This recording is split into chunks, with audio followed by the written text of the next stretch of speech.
NCIB times ಮೀಡಿಯಾಗೆ ಸ್ವಾಗತ. ನಾನು Darshan Hunsur. Air India ಎಡಬಟ್ಟು 2 ದಿನಗಳಿಂದ ಫ್ಲೈಟಲ್ಲೇ ಉಳಿದ ಕನ್ನಡಿಗರು. ಏರ್ ವಿಮಾನದಲ್ಲಿ ಬೆಂಗಳೂರಿನಿಂದ ನೇಪಾಳದ ಕಠ್ಮಂಡುಗೆ ಹೊರಟಿದ್ದ ಕನ್ನಡಿಗರು ಪರದಾಡಿರುವಂತಹ ಘಟನೆ ನಡೆದಿದೆ.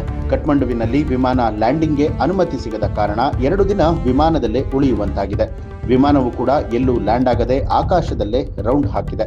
ಇದರಿಂದ ಪ್ರವಾಸಕ್ಕೆಂದು ತೆರಳಿದ್ದ ಪ್ರಯಾಣಿಕರು 2 ದಿನಗಳಿಂದ ಫ್ಲೈಟಲ್ಲೇ ಸಿಕ್ಕಾಕೊಂಡಿದ್ದಾರೆ.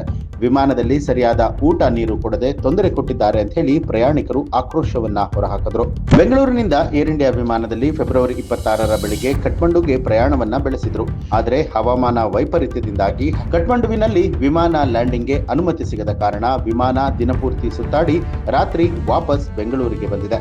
ನಂತರ ಫೆಬ್ರವರಿ 27ರ ಬೆಳಗ್ಗೆ ಮತ್ತೆ ಅದೇ ಫ್ಲೈಟ್ನಲ್ಲಿ 170 ಜನ ಪ್ರಯಾಣಿಕರನ್ನ ಕರೆದುಕೊಂಡು ಹೋಗಿದೆ. ಈ ಒಂದು ಮಾಹಿತಿಗೆ ಸಂಬಂಧಪಟ್ಟ ಹಾಗೆ ನಿಮ್ಮ ಅನಿಸಿಕೆ ಅಭಿಪ್ರಾಯವನ್ನ ಕಮೆಂಟ್ ಮಾಡಿ. ಹಾಗೆ ನೀವೇನು ಕೂಡ ನಮ್ಮ ಚಾನೆಲ್ ಅನ್ನ ಸಬ್ಸ್ಕ್ರೈಬ್ ಮಾಡಿಲ್ಲ ಅನ್ನುವಂಥದ್ದಾದ್ರೆ ಈಗಲೇ ಸಬ್ಸ್ಕ್ರೈಬ್ ಮಾಡಿ, ಬೆಲ್ ಐಕಾನ್ ಒತ್ತಿ.